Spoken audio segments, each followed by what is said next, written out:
سدا جی السلام علیکم. سدا جی سدا جی سدا جی بہت بہت خوب ندیم بھائی. اب آخر میں ایک اور اہم چیز یہ جو حیدرآباد میں جو ظلم و ستم برپا کیا جا رہا ہے اور حیدرآباد کے وفا پرستوں کو ریاستی ظلم کا نشانہ بنایا جا رہا ہے، اور یہ جو ایک ڈرامہ بازی والی جو ایف آئی آر کاٹی گئی ہے، یہ جو ہم نے دکھائی بھی ناظرین کو اس ویڈیو بریفنگ میں. ایک چیز میں یہاں ایک اہم نقطہ یہ رکھنا چاہوں گا اپنے تمام دیکھنے والوں کے لیے کہ حیدرآباد کے وفا پرست ساتھی تو اس سے بہت اچھی طرح سے واقف ہیں کہ اب سے چند روز پہلے دیکھیں، یہ ایف آئی آر درج ہوتی ہے 2 فروری کو. اب سے چند روز پہلے ایسی ہی ایک ایف آئی آر، جسے ایف آئی آر قرار دے کر سوشل میڈیا کے پوسٹ میں مختلف گروپس میں سرکولیٹ کیا گیا، خاص طور پہ حیدرآباد میں، اور مقصد اس کا بھی یہی تھا کہ حیدرآباد کے وفا پرست نوجوانوں کو ڈرایا دھمکایا جائے. بالکل ایسی ہی تھی، اور اس میں وفا پرست ساتھیوں کے نام، پتے، علاقے، حتیٰ کہ ان کی عرفیت تک اس جعلی ایف آئی آر میں درج کی گئی، اور اس کو سرکولیٹ کیا گیا شہر میں، اور ادھر ادھر سے میسج بھی پھیلائے گئے کہ تمہارے خلاف ایف آئی آر کٹ گئی ہے، یعنی کہ لوگوں کو ڈرایا جائے. یہ جو پہلا جو پینافلیکس لگا ہے پکا قلعہ کے دروازے پر، اس کے بعد تو ہماری جدوجہد چونکہ قانونی ہے، حیدرآباد کی وفا پرست کارکنوں کی جدوجہد وہ پرامن طریقے سے قانون کے دائرے میں رہتے ہوئے جدوجہد کر رہے ہیں، لہٰذا انہوں نے وکیلوں سے رابطہ کیا، اور تاکہ اگر یہ ایف آئی آر درست ہے تو پھر قانونی طور پر اس کے سلسلے میں کوئی کارروائی کی جائے. جب اس جعلی ایف آئی آر کے بارے میں متعلقہ تھانے سے بھی معلومات کی گئیں وکلا کے ذریعے، تو اس جعلی ایف آئی آر میں جو ایف آئی آر نمبر دیا گیا تھا، پتہ چلا کہ اس نمبر کی ایف آئی آر وہ تو پہلے سے کوئی درج ہے، وہ تو کوئی کسی اور معاملے کی ایف آئی آر ہے. تو اس سے ثابت ہوا کہ وہ جو سرکولیٹ کی جا رہی تھی وہ ایف آئی آر اصلی نہیں تھی. لیکن اس جعلی ایف آئی آر میں اور اس ایف آئی آر میں جو 2 فروری کو حیدرآباد میں قلعہ تھانے میں دائر کی گئی، اس میں نام وہی ہیں، اس میں پتے وہی ہیں. تو آپ کو یاد ہوگا کہ 9 دسمبر کے بعد بھی جب گرفتاریاں کی گئی تھیں، ہم نے اسی طرح ایک ویڈیو بریفنگ میں بتایا تھا کہ یہ جو ایف آئی آر کاٹی گئی ہے، اس میں نام، پتے، یہ سارے یہ بہادر آباد ٹولے نے خود یہ لکھی اور یہ خود پولیس کے حوالے کی گئی، اور وہ ایف آئی آر درج کی گئی. تو یہ جو ابھی چند روز پہلے بھی ایف آئی آر سرکولیٹ کی گئی جعلی، تو اس میں بعض ساتھیوں کے گھروں کے پتے وہ کسی کو نہیں معلوم تھے، وہ ان غداران قوم ہی کو پتا تھا. سیم وہی نام اس ایف آئی آر میں درج کیے گئے. تو یہ چیز ثابت ہوتی ہے کہ یہ جو ایف آئی آر ہے، جو ایک اہم نقطہ عاطف بھائی نے بھی اٹھایا، ندیم احسان بھائی نے بھی اٹھایا، کہ ایسے کیسے ہو سکتا ہے کہ خود اس ایف آئی آر کے الفاظ یہ کہہ رہے ہیں کہ جیسی پولیس پہنچی تو وہ چھوٹے گیٹ سے اور جگہوں سے وہ سارے لوگ فرار ہو گئے. تو بھائی جو فرار ہو گئے تو پھر آپ کو کیسے ان 45 لوگوں کے نام پتہ اور پتے بھی پتہ معلوم ہو گئے آپ کو؟ تو یہ چیز ثابت کرتی ہے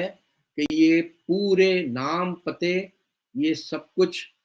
بہادر آباد ٹولے نے بہت پہلے سے پولیس کے حوالے کیے گئے تھے، اس ہدایت پر جو ان کو بہادر آباد سے ملی. اور اس حوالے سے ایک اور اہم چیز وہ یہ کہ چند روز پہلے یہ پی ایس پی ٹولے کا ایک سرغنہ جو اب بہادر آباد میں بنا ہوا ہے، جو اپنے آپ کو قرار دیتے ہیں کہ پوری کائنات جو ہے وہ انہی کے کاندھوں پر چل رہی ہے، اور